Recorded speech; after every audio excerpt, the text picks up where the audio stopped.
Era retomando aí depois de um longo intervalo, né? Sem gravar nada para vocês aí. Tô retomando hoje com um vídeo que é muito especial aí para mim, que é como analisar FIIs de forma rápida. É um vídeo que o pessoal pediu um pouquinho sobre FIIs, que eu analisava só ações, né? E apesar de investir em FIIs, então eu comecei aí. É um assunto que eu tenho gostado, tenho estudado muito. Então eu resolvi fazer uma coletânea para vocês aí, de fazer uma análise, fazer um vídeo bem rapidinho, para quem tá começando, tá meio perdido aí com FIIs, né? Como eu analiso FIIs e de uma forma bem rápida, bem simples, que nem eu fiz com ações, né? Antes de começar o vídeo especificamente, aí vamos falar daqueles avisos importantes aí de sempre. Para quem está chegando agora, que é o de paraquedas, tem uma playlist no meu canal no YouTube. Aí tem mostrando do lado aí, que é como se tornar no Invest Lovers. E ela vai explicando, né? Como construir riquezas, tudo que você precisa saber sobre reserva de emergência. Então ali falando por que você vai investir, né? Como investir, como construir riqueza, tudo que você tem que saber sobre reserva de emergência, o que é reserva de emergência, porque é importante você começar pela reserva.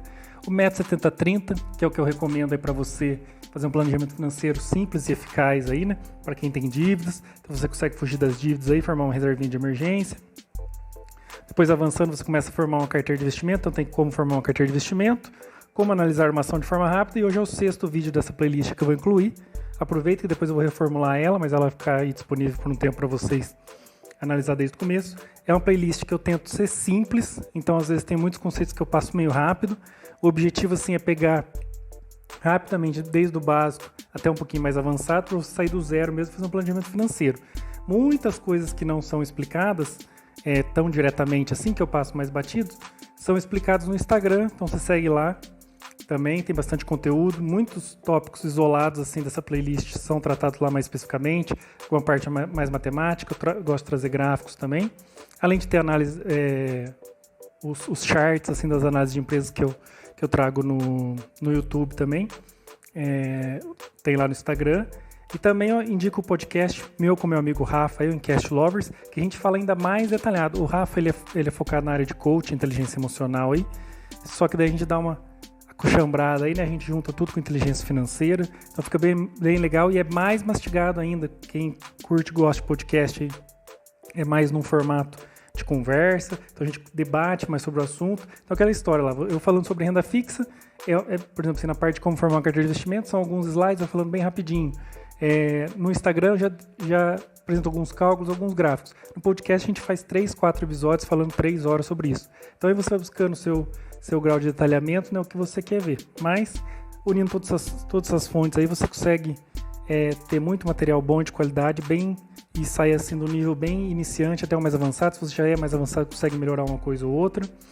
E é isso aí, eu recomendo todas essas redes, né, são as redes que eu trabalho. E você consegue muita coisa já, avançar bastante e tudo importante de graça. Alguns avisos importantes específicos sobre esse vídeo. Esse vídeo não é uma recomendação para você investir em FII ou nada, ou em nenhum outro tipo de investimento, nenhum vídeo meu é. Eu apresento os investimentos, dou minha visão, o que eu estudei. Para alguns pode ser incompleto, pode ser mais básico, para outros já é muito avançado. Então, assim, tente modular, gente, absorver o que for legal para você, jogar fora o que não evitar críticas destrutivas, fazer uma crítica construtiva sobre algum vídeo meu, assim. É isso aí, não é recomendação, não é torcida, eu não estou fazendo esse vídeo porque eu quero que você invista em FII para valorizar alguma coisa minha, sem esse tipo de importância, até porque meu vídeo nem é tão importante assim. O mais legal é trazer o básico, tento trazer informações bem abalizadas aí por gráficos, dados, estudos, e que você tome sempre, como a gente sempre fala, você tome sua decisão, assume o controle da sua vida financeira aí, que nosso país é bem subdesenvolvido e infelizmente não tem tanto controle assim, né, a população, né? A população é bem pouco inserida em inteligência financeira, em finanças pessoais ainda, apesar das redes estarem ajudando isso aí, também tem muita desinformação nas redes, né? Então é isso.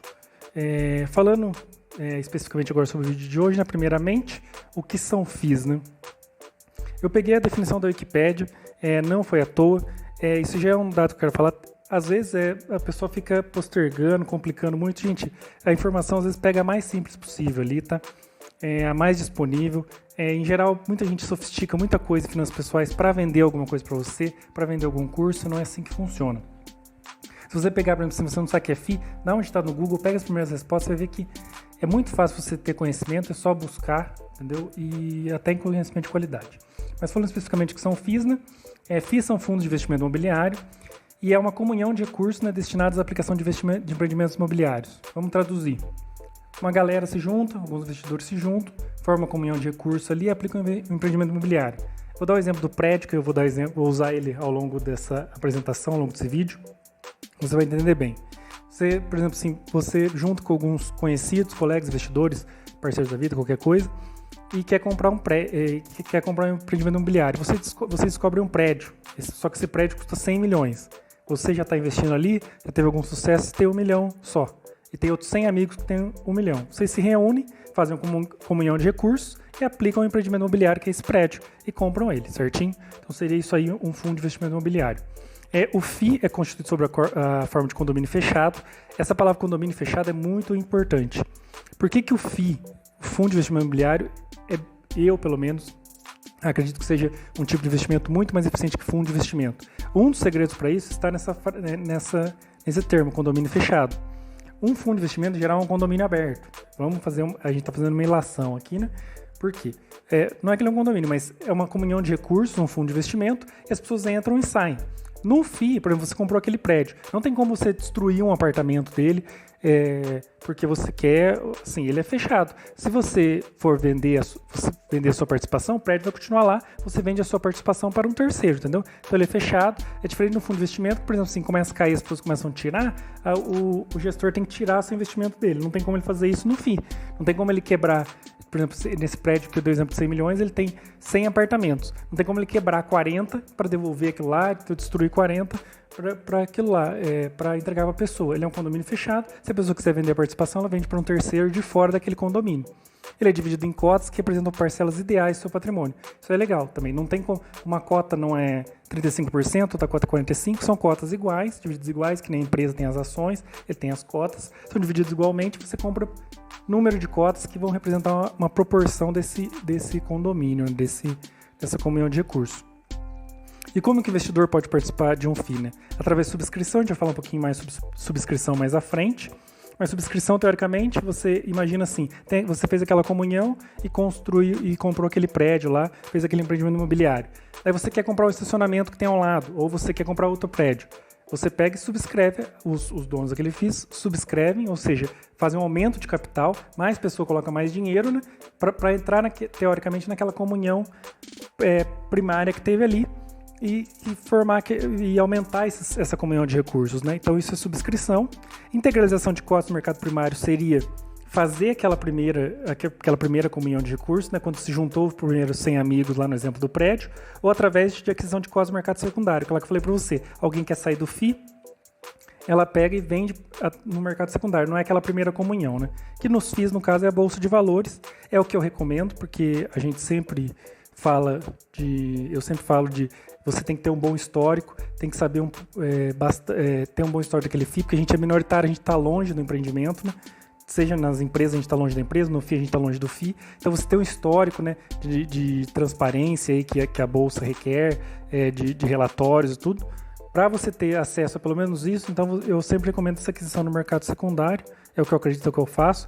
Eu não utilizo muito de mercado primário. Sobre subscrição, eu vou falar mais à frente, que é um pouquinho diferente. Na subscrição, você já também tem um histórico. Então, eu recomendo para o minoritário, né, adquirir as cotas de um FII através de subscrição e através de aquisições de cotas no mercado secundário, certo? Antes de entrar especificamente sobre os FIIs ainda, é preciso fazer esses tipos de FIIs, que tem 3 tipos. A gente vai se dedicar especificamente a um, mas falando de forma genérica, tem os FOFs, que são os fundos de fundos, ou seja, são fundos de investimento. Eu estou fazendo várias generalizações. Então, assim, tem sempre os espertalhões que querem buscar algum defeito no vídeo.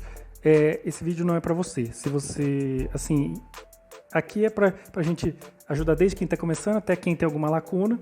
Entendeu? Eu tenho várias simplificações que eu vou fazer, então não fique preocupado em achar simplificações minhas ou imprecisões. Essas simplificações são didáticas, tá? Então, os fundos de fundos, eles são fundos de investimento, abrindo aspas aqui, de outros fundos imobiliários. Então, são gestores que geram cotas de FIIs. Eles compram, vendem. Tem até alguns que são dedicados a trade de FII aí, né? Não vou entrar no mérito sobre o que eu acho disso aí. Só que não é um tipo de investimento que eu recomendo. Porque como quem estudo a parte de como formar carteira de investimento, alguns estudos que eu trouxe, não foi eu que fiz, são estudos bem difundidos. A gente sabe que entra num custo de fricção aí e você acaba tendo um rendimento até menor, né, nesses FOFs. Não é algo que eu recomendo tanto assim. Os fundos de papéis, eles são fundos que negociam CRIs e CRIs, na verdade, né, que são certificados, são títulos de renda fixa, assim seriam, são empréstimos de títulos, né? Eles negociam papéis, esses fundos. Novamente, estou simplificando bastante. Também não vão ser o objeto deste vídeo. O que a gente vai falar hoje aqui são fundos de tijolos. Como a gente falou, uma comunhão de recursos para comprar prédios, empreendimentos imobiliários, hospitais, logística, shopping center, os vários tipos de FIIs que tem. Então, como eu falei, não vamos falar sobre FOFs, nem sobre fundos de papéis. O objetivo de hoje são os fundos de tijolos. Certo? Eu só vou fazer um adendo aqui sobre os FOFs. Esse aqui é o IFIX. O IFIX, ele, assim como o Ibovespa, eu não gosto muito desses índices que são gerados artificialmente aí, mas para a gente ter uma parametrização, esse é um gráfico que pega vários FOFs, né, e projetam junto com o IFIX. Você vê que não descola muito, então não tem muito para você, porque você comprar fundos de fundos, né, que você vai só estar pagando taxa de gestão para ter uma performance bem semelhante ao IFIX. Isso é um raciocínio que eu uso análogo bastante no Ibovespa. Não tem muito por que você entrar em fundo de investimento de ações ou comprar ETFs do Ibovespa, IFIX, etc. Sendo que você pode fazer filtros básicos que vão te dar um retorno semelhante ou até um pouco superior ao mercado e tirar bastante lixo que tem tanto nos FOFs quanto no Ibovespa e os ETFs e fundos que o compõem, certo? Então, assim, você diminui os custos de fricção. Tem um grande debate entre investir em ETFs, fundos versus stock pickings, fees picking, né? Escolher os seus FIIs, suas ações, sendo que eu acho que tem um meio termo aí que é mais interessante, que é você estabelecer alguns parâmetros básicos de governança, focar no lucro para as ações, aqui os requisitos que eu vou trazer, você faz um filtro ali, diversifica bastante, se expõe a vários ativos que são melhores do que a média do mercado, né? Consegue resultados satisfatórios sem tanto trabalho. Então, por isso que eu não recomendo tanto os FOFs, e os FIIs de papéis não são objetivos de hoje, eles entram mais na parte de uma análise de renda fixa. Novamente, estou simplificando bastante para dizer que não é objetivo. O que eu foco é analisar os FIIs, né, de uma forma rápida, como eu falei, só que fundos de tijolos, certinho? Mas por que investir em FIIs, né? Agora vamos avançar um pouquinho aí. Quem acompanha no Instagram, eu já trouxe esse gráfico lá. Esse aqui é a Selic, é uma simplificação que eu faço, que a Selic, no longo prazo, ela tende a acompanhar o CDI. Selic, novamente, outra simplificação, seria mais ou menos a taxa de juros, né, entre as transações aí de empréstimos entre o setor privado e o público. Estou fazendo uma simplificação bem grosseira aí para vocês entenderem. E o CDI seria uma troca, né, entre transações de empréstimos e títulos de empréstimos aí entre o setor privado. No longo prazo, isso tudo tende a se igualar pela oferta e demanda, né? Entre os entes privados e os públicos a taxa está maior, eles vão começar a migrar do privado para o público, vai diminuir isso aí e vice-versa, vai se ajustando. Então o Selic, ele tende a ser 100% do CDI. Como eu falei, se você quiser entender mais sobre isso, tem nas outras redes minhas, eu não vou ficar me detendo sobre isso porque não é o objetivo desse vídeo. Mas é uma simplificação que vai ser interessante. Então, a Selic é igual a 100% do CDI. Avançando um pouquinho mais. Aí você vê que aquela lá que a gente colocou lá, aquele gráfico lá se torna mais ou menos o gráfico, a linha amarela aí. Ou seja, a Selic 100% CDI e a Selic estão ali na faixa amarela. O NTNB, quem assistiu no podcast, eu explico bastante isso. Eu com o Rafa, os episódios que a gente fez sobre renda fixa, acho que é legal você dar uma olhada lá na temporada 1. A gente recomenda, uma das coisas que a gente acredita, né, que indicam, os estudos indicam, é que os títulos de longo prazo do governo atrelado à inflação têm um rendimento superior aos demais instrumentos de renda fixa. E aí você pode ver por esse gráfico aí, ele não é muito de longo prazo, mas ele mostra um pouquinho, ele retrata um pouquinho dessa tendência. Então, se você está investindo ali no Selic, 100% CDI, um pouquinho acima, um pouquinho abaixo do CDI, né, líquido, você vê que você investindo no NTNB, a tendência, como a gente fala, nada é garantido, a tendência é que você tenha um spread ali um pouquinho maior investindo no IPCA+, né, títulos do governo atrelado à inflação. Por consequência, a gente traça um novo paralelo. A linha do CDI, essa linha aqui, voltando aqui, a linha cinza aqui se torna amarela aqui. Ela está um pouco abaixo. Você vê que ela rende um pouquinho acima dos dividendos do IFIX. Importante entender que isso aqui são a rentabilidade, o yield ali, né? Os aluguéis pagos proventos do IFIX, não a cota do IFIX, tá? Esse é um gráfico que a Rio Bravo, uma gestora, disponibilizou. Então você vê que, seguindo aquilo lá, você tem um ganho real, é importante falar aqui um ganho real do CDI ali, certo? Ou seja, acima da inflação, um ganho real do CDI, tem um spread um pouquinho maior da NTN-B, e quando você investe em FIIs, os proventos do FIIs ainda tem um spread acima, historicamente, da NTN-B, certo? Isso é uma coisa que é observado retroativamente, é uma análise histórica que a gente faz. Você vê que investir em FIIs, você vai ter um retorno sobre o prêmio ali, né? Os juros mensais, que seria o retorno sobre o capital ali, um pouco maior em FIIs do que NTN-B e CDI. Quer dizer que é para investir só em FIIs, que é para largar tudo o resto? Não. Historicamente, é interessante que você se exponha um pouquinho em FIIs, né? Um pouquinho mais do que os outros, por essa análise histórica que é feita. Nos Estados Unidos a gente tem uma base de dados maior, e isso também é comprovado, entendeu? Lá ainda é mais acentuado porque a gente não tem uma taxa de juros tão grande lá, né? Como aqui. Mas você vê que nas outras economias grandes também a gente vai começando a traçar essa tendência de que há um spread, né, dessa relação. Selic CDI, depois um spread um pouquinho maior você encontra o NTN-B e um maior ainda os proventos dos FIIs. Mas, ainda até que a gente chama de correção dupla, né, o FIIs é muito interessante porque isso aqui é aplicado para imóveis, por serem empreendimentos imobiliários, a gente passa para FIIs. O Robert Shiller, ele é um norte-americano, ele foi um dos que previu aí, né, a bolha imobiliária que ocorreu em 2008, tudo. Ele fez um estudo, como a gente falou, nos Estados Unidos a gente tem uma base de dados muito maior. Ele fez de 1890 até 2012. Ele analisou o que é esse gráfico. O preço das casas nos Estados Unidos ajustados pela inflação.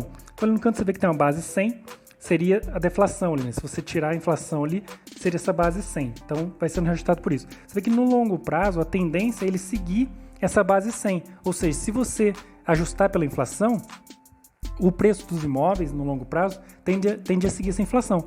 Se você tem sempre aquele exemplo que você deve ter ouvido em uma conversa de família, assim, eu comprei um imóvel em tal data e vendi por tal data. Vai ter uma margem sobre isso, mas se você pegar um calculador de inflação e fizer aí, quanto maior o longo prazo, você vê que essa relação prevalece. Eu fiz até com o imóvel de um parente próximo, que ele falou, ele recebeu uma oferta agora e bem pouco tempo fechou. E é incrível como que a margem de 5 ou 10 para menos ou para baixo é bem precisa. Você vê que aí isso aí é 100%? Não, e até porque tem alguns períodos que acontece algum fator extraordinário que mixa isso. Você pode ver que ali do crash da bolsa até a grande guerra, ali aquele intervalo, os preços dos imóveis, por lógica, se depreciaram, ficaram bem abaixo. Então a guerra mundial, a tendência é o preço dos imóveis cair, né? E depois ali também, próximo de 2008, teve a bolha imobiliária ali, a grande bolha que teve, né? E subiu bastante. Só que você vê que já começou esse gráfico se encerra em 2012 e começa a retomar para esse eixo 100. E no longo prazo, o que a gente pode esperar ali é ficar tendendo esse eixo 100. Isso aí é 100% certo, 100% garantido? Nada é garantido, gente. Isso aqui a gente está estudando tendências e é assim que você vai conseguir não se sobressair, mas pelo menos não perder ali para o mercado, para o básico. Então, sim, os FIIs eles teriam essa correção dupla, né? Ou seja, o preço dos empreendimentos imobiliários vão se reajustando pela inflação e você tem um reajuste, ainda um ganho real maior do que esses instrumentos que a gente trouxe, Selic, CDI e NTN-Bs aí, no IPCA+, um reajuste maior, certo? Então, aqui retratando, os FIIs são melhores que a renda fixa? Os FIIs eles têm, né, a análise histórica traz pra gente que tem esse reajuste duplo. Tanto no título, aí que seria no empreendimento ali, os imóveis tendem a se reajustar no longo prazo pela inflação, quanto no prêmio, né? Que é esses proventos que é pago, os aluguéis, os retornos dos empreendimentos imobiliários, você tem um reajuste maior do que os demais, certo? Enquanto, como eu falei, na renda fixa esse reajuste é único, se você está ali no CDI Selic, você vai ter só esse reajuste no prêmio, né? Não no título e não reajustado pela inflação. E se você tem que tem um reajuste pela inflação, você observa um spread menor, que é o caso do IPCA+. Então, isso não quer dizer que eles são melhores, gente, mas a análise histórica demonstra que é interessante que você se exponha a esse tipo de título, né? Quanto às ações, é aquilo lá que a gente fala. É menor variabilidade, menor risco e menor retorno. Tudo é uma relação risco-retorno. As ações, elas têm um risco embutido maior. São negócios mais voláteis, têm uma volatilidade maior. Uma grande parte do mercado financeiro, acredito que as ações variam, os FIIs variam 1/3 das ações. Então, cada vez que os índices variam, as ações variam 3 vezes mais. Então, tem uma variabilidade bem maior as ações do que os FIIs. Os FIIs têm uma menor variabilidade que as ações. Eles têm um menor risco, porque não varia tanto, não tem é mais difícil de dar um grande prejuízo, mas por consequência eles têm um menor retorno no longo prazo. Assim, até isso é questionável. Tem vários estudos nos Estados Unidos, como eu falei, que tem um histórico maior, que até alguns índices, vários índices assim, dos imóveis têm retorno maior do que a das ações. Assim, na teoria é que é para que aconteça isso, entendeu? Então o que você vai fazer? Você vai se expondo às várias classes de ativos. Eu recomendo que se exponha a FIIs também, se você se sentir confortável, claro. E por causa desses fatores que estão sendo apresentados aqui, certo? Falando um pouquinho sobre a elisão fiscal. O que é elisão fiscal? Tem alguma vantagem fiscal aplicar em FIIs ou não, de proventos, de capital? Vamos traçar um paralelo com renda fixa e com ações. Na renda fixa, você vai pagar juros sobre os seus rendimentos, você vai pagar imposto sobre os seus rendimentos, inclusive na inflação, certo? Então, se você aplicou no IPCA mais lá todo o rendimento que você teve, inclusive o que foi registrado pela inflação, você vai pagar juros sobre isso. No FII, você tem uma pequena vantagem sobre isso, que os juros, se você preencher alguns requisitos, eu não trouxe para não ficar muito extenso, ou minoritário, quase sempre, investindo em FIIs com histórico, grandes da Bolsa, que é o que eu recomendo, ele vai ser abarcado por essa isenção, tem uma isenção nos proventos. Então isso é uma outra vantagem em relação a imóveis também. Se você tem um imóvel que gera aluguel, você paga imposto de renda sobre aquele imóvel. Nos FIIs, você tem uma isenção sobre esses proventos até que troque isso aí. A lei troca alguma mudança na legislação, mas você tem. Em compensação, você não tem sobre o capital. Se você tiver qualquer valorização naquela cota, você tem que recolher imposto sobre isso. É diferente das ações, que se você tiver até 20 mil lá, você não tem, certo? Mas nos imóveis também, se você tiver que vender um imóvel, você também vai ter que pagar sobre o capital. E na renda fixa, você não paga sobre o principal, você paga sobre os juros, né, o imposto. Então tem essas diferenças aí. Como a gente sempre recomenda no longo prazo, o buy and forget, aí compre e fique por muito tempo mesmo, longuíssimo prazo, acaba que tributariamente ele é melhor do que a maioria das rendas fixas, que são de curto prazo. Se você mantiver os FIIs por muito tempo, eles vão se valorizando e você não vai recolher imposto sobre isso, e os proventos são isentos, né? E tem outra coisa legal também, que se você reinvestir os proventos, que são isentos, você vai aumentando o seu preço médio e vai diminuindo, né, essa carga de imposto ao longo do tempo, pressupondo que os FIIs vão se valorizar, né? É um raciocínio análogo com as ações, só que nos FIIs funcionam mais, vocês vão ver mais à frente, porque eles distribuem grandes parcelas, né? Quase todos os seus aluguéis são distribuídos isentos, certo? Então, a grande lição de todas as exposições sobre investimentos que você tem que entender é essa frase bem famosa que a gente ouve no mercado financeiro, que diversificação é o único almoço grátis que tem no mercado. Aqui eu estou falando que você tem que investir em FIIs ou só em FIIs? Não, mas tente se diversificar ao máximo, certo? E em FIIs é um instrumento bem legalzinho para você se diversificar, tá? E se você escolher investir em FIIs, você vai se diversificar também em FIIs. A primeira recomendação, assim, a primeira indicação que eu sigo quando eu vou investir em FIIs é escolher os FIIs multi.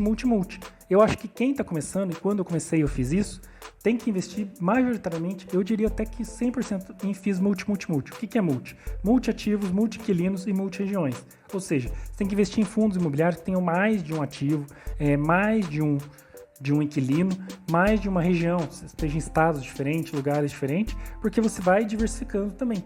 Você vai diminuindo o seu risco. Isso é uma desvantagem dos FIIs em relação ao imóvel. O imóvel, além de você ter que ter um valor muito grande para você investir, no FII você compra uma cota bem mais barata na bolsa e você tem pedacinhos de vários investimentos, de várias regiões, com vários inquilinos te pagando aluguel. Então, se um inquilino sair, um ativo der problema, um estado começar a ter um local ali começar a ter um problema, você tem outros eliminando aquele problema. E você está se expondo a mais lugares, né? Tem lugares que sofrem você vai estar se expondo a mais lugares que podem se valorizar, seu empreendimento e seu FII como um todo. Como eu falei, mas por quê? A teoria da convexidade. O que é convexidade? Os investimentos eles têm que ser convexos, todos. E FIIs é um investimento do tipo convexo. Se der errado, der ruim, que a gente fala, você perde 100%. Só que o potencial de valorização dele é infinito. Certo? Ele pode valorizar ad eterno por muito tempo, enquanto você não vender ele, você está sujeito a ele se valorizar. Não é que ele vai se valorizar. Você está se expondo a ele se valorizar. Ele pode também dar ruim, dar errado, né?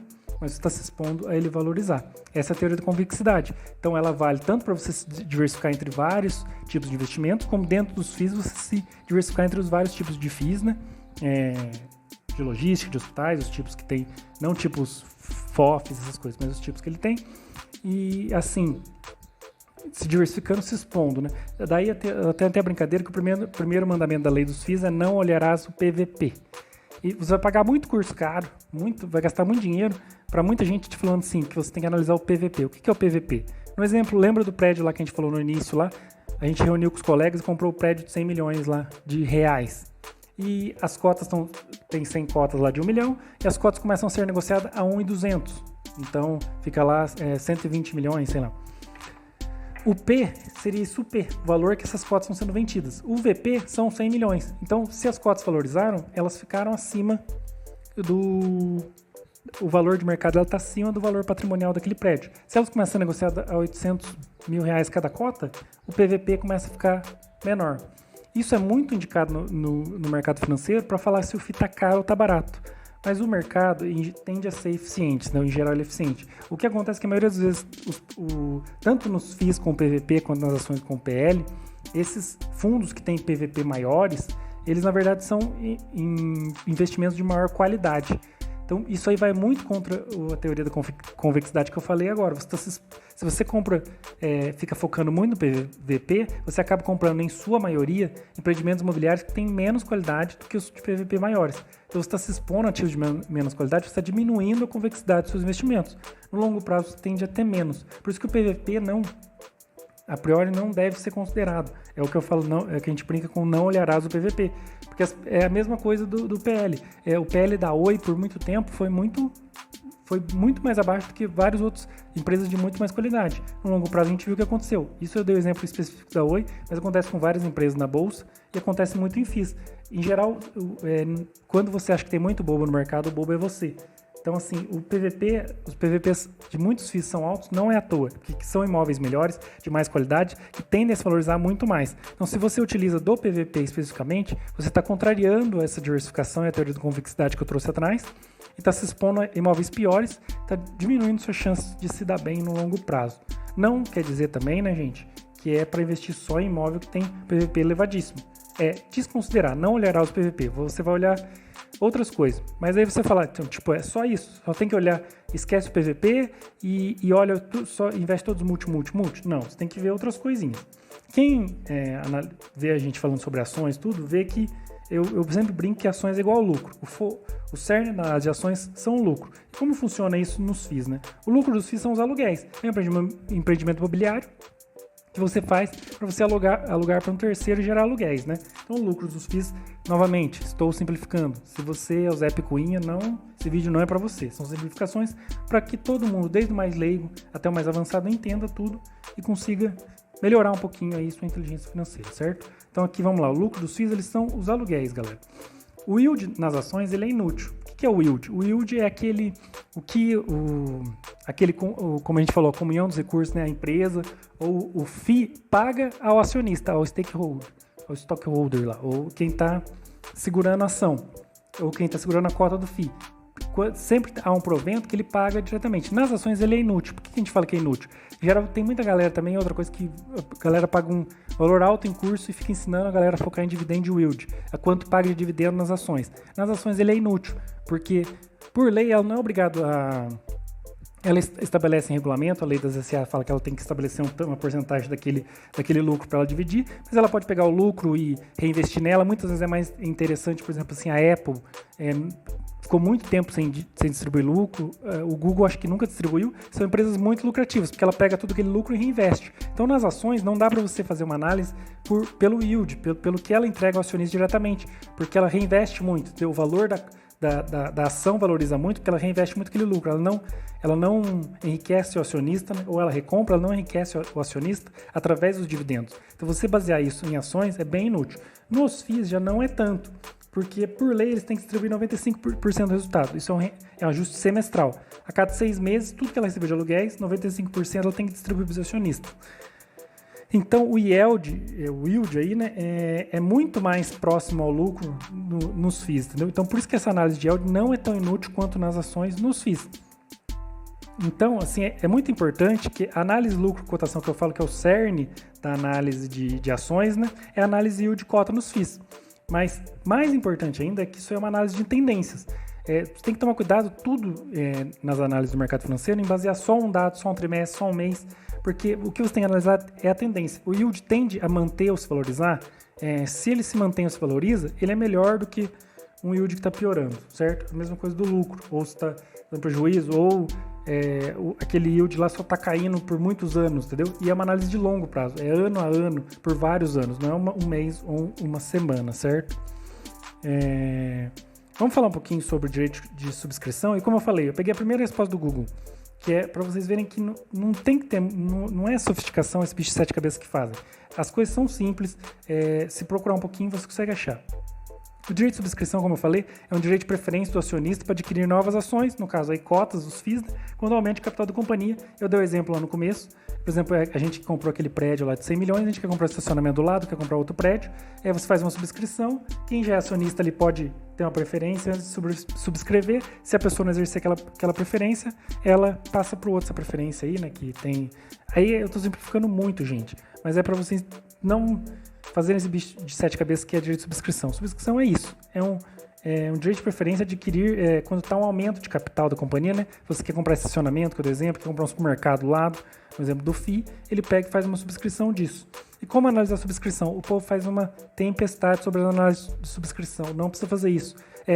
A análise de subscrição é simples. Se a relação de yield se mantém, a subscrição foi boa, se não, não. Simples assim. O que você vai olhando é a tendência do yield no longo prazo, certo? Então, se o FII está sem histórico, isso é uma observação importante, primeiro, eu já não investiria, se fosse você. Mas caso você queira investir num FII sem histórico, aí você vai ver essa análise de subscrição através do histórico do gestor. Essa gestora em outros FIIs, quando ela fez subscrições, a subscrição foi boa, ela melhorou a relação de lucro, né, de yield aí, dos FIIs nos outros FIIs dela. Então é basicamente isso aí. E como você pode ver, é longo prazo, entendeu? Não é uma coisa que você faz subscrição e no mês seguinte você vai ver um retorno. Subscrições, como tudo na Bolsa de Valores, todos os movimentos de FIIs e ações, eles são longos, entendeu? Então você que quer a grande tacada, quer ganhar de um mês para outro, você não vai acabar conseguindo fazendo isso, certo? Então é assim que você faz essa análise de subscrição.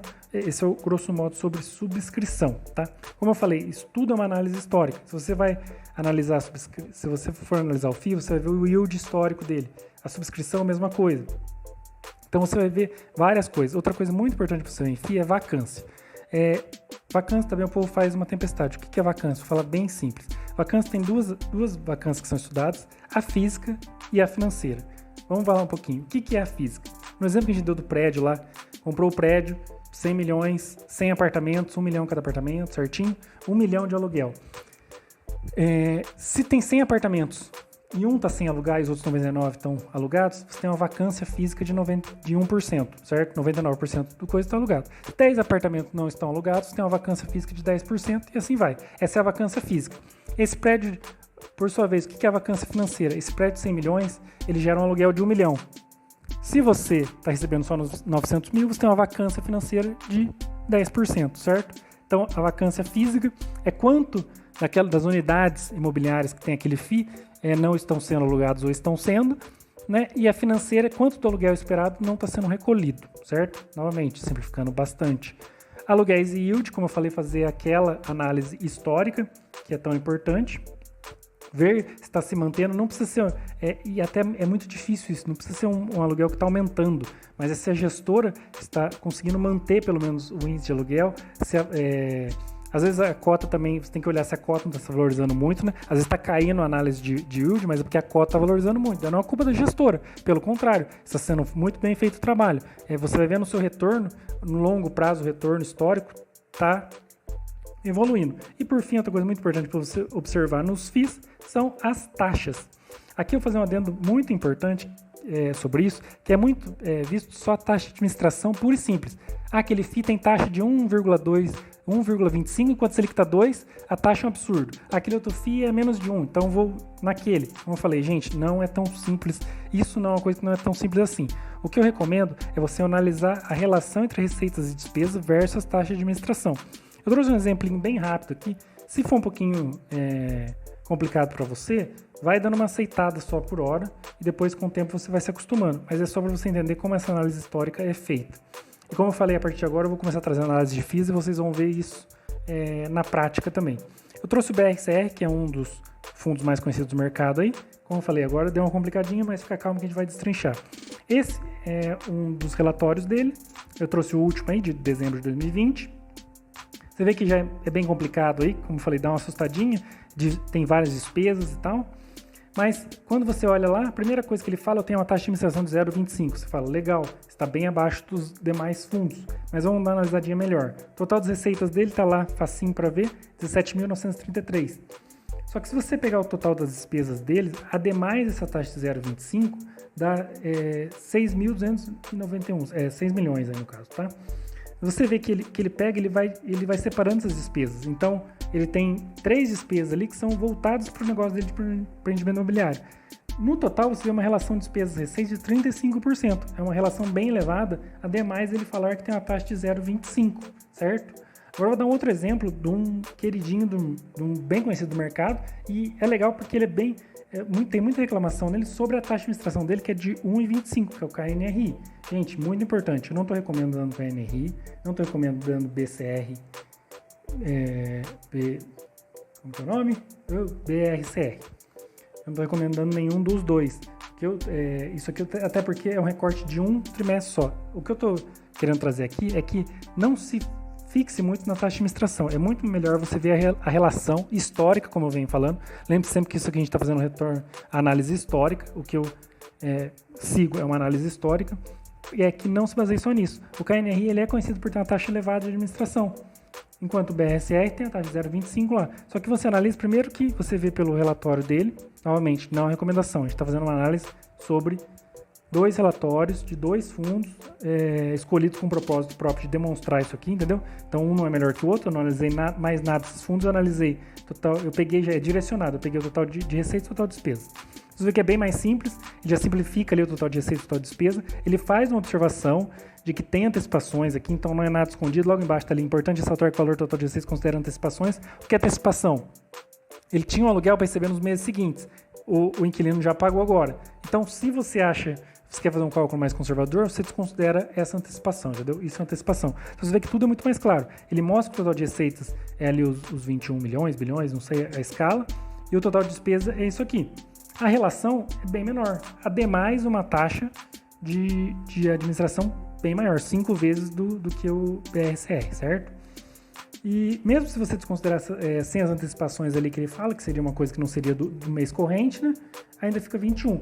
Então, é para investir em KNRI? Não é para investir? Não, tem nada a ver. É que não se baseie somente em taxa de administração. Estude voltando aqui tudo para você entender, na análise histórica você vai pegar fundos multi, que tenha vacância financeira, analise a vacância física e financeira que sejam baixas historicamente, aluguéis e yields satisfatórios para os seus objetivos e observando sempre as taxas, certo? Você vê que você começa a desbravar isso aqui, começa a ficar bem mais simples. Mas daí, né, é aquela história, vamos avançando aqui, avançando tudo. E por fim, né, encerrando a análise gestora. O pessoal quando começa, todos os grandes aí, gurus do mercado, falam assim, você tem que analisar a gestora. Para mim, quando eu comecei, foi bem assustador, acredito que para você também. Você tem pouca experiência, como é que você vai fazer uma análise tão subjetiva assim? Vai montando um score interno.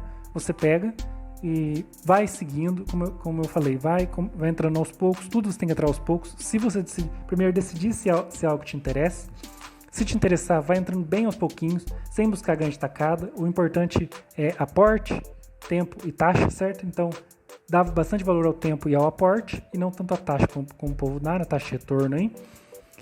E entrando aos pouquinhos. Então, você vai entrando, a partir do momento que você entra no primeiro FII seu, você vai vendo aquela gestora, se ela, a questão das taxas, se ela é abusiva nas taxas, a questão de se ela é clara nos relatórios, se não é clara, você consegue ver, você vê que são questões bem fáceis. Ali eu dei 2 exemplos esporádicos, pode ser que nos outros relatórios do BRCR sejam bem mais claros, de outros também. Então, a partir disso, você vai montando um score interno e vai vendo qual gestor é melhor, entendeu? É assim que é feita a melhor e mais simples e mais rápida análise de gestora. Você vai vendo por critérios básicos, se ela é clara, se ela informa quando tem um problema no imóvel, ou se as pessoas só ficaram descobrindo disso. Quando você começa a estudar, fica bem claro as gestoras que têm rolo ou não, certo? Por rolos passados. É uma análise histórica também de gestora. Daí, por fim, né, finalizando como analisar FIIs de uma forma rápida, você fala assim, nossa, Renan, mas como que eu vou fazer tudo isso? Onde eu tiro isso? novamente, tá tudo disponível, tá tudo de graça. Quem cobra de você um valor, e principalmente o pessoal que cobra um valor elevado, ele está basicamente te roubando, porque tem tudo isso muito de graça na internet, certo? Você vai lá na B3, vai ter tudo masticadinho. Renan, como eu começo? Pega o iFix, ordena lá, tem vários lugares que dá para você fazer isso, tem o Yahoo Finance, o Google Investing, são 3 de cabeça que eu falo. Pega os componentes do iFix que são maior, começa pelos maiores fundos, ordena lá do maior para o menor, tira os FOFs, tira os fundos de papéis, pega os fundos de tijolos e vai analisando. Vai na B3, dá um Google aí, fiz listados, vai aparecer uma lista tipo essa aqui, e você vai digita lá os primeiros que você quer estudar e clica. Por exemplo, no exemplo aqui, tem o AUSR ali, o Alzirão, Alianza Trust. Você clicando nele, por exemplo, ou qualquer outro, não é uma recomendação, você clicando em outro, vai abrir a página do FII com todos esses dados que eu passei para você. Quando você chegar aqui no plantão de notícias, tem os relatórios, você vai entrando nos relatórios e vai fazendo essa análise histórica que eu te falei. Vê se o FII é multi. Ver a vacância dele histórica e principalmente a presente, não vale a pena ver só a atual. Mas você também tem que ver a análise histórica, ver se aquele FII ao longo dos tempos, ao longo dos relatórios, qual é essa análise, ver se ele tem bastante tempo, como a gente sempre falou, ver a análise de yield dele, se ele consegue sempre alugar, reajustar esses aluguéis, os aluguéis acompanham o reajuste da inflação, consegue ter uma rentabilidade boa, quando a subscrição é feita, se ela vai aumentando, e assim você vai analisando os FIIs de uma forma rápida. É isso aí, galera. Acho que o vídeo já está ficando meio longo para proposta. Espero que vocês tenham gostado. Se ficou dúvida, manda um direct para mim, comenta aí no vídeo. A gente vai tentando sanear, certo? Os vídeos são bem caseiros, porque o objetivo aqui é passar o conteúdo mesmo. São bem simples. É a forma que eu mais gosto de fazer vídeo e espero que ajude a galera aí. Curta, compartilha, dá uma força aí. A partir de agora eu vou começar a trazer análise de FIIs também, como eu faço com ações. Como eu falei, não vai ser recomendação, porque eu vou fazer de todos, com foco em fundos de tijolos, tá? Eu acabo não investindo em fundos de papéis e nem FOFs, pelo que eu elucidei no começo da apresentação.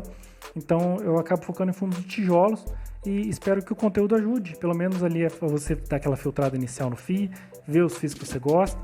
E é isso aí. Um abração a todos.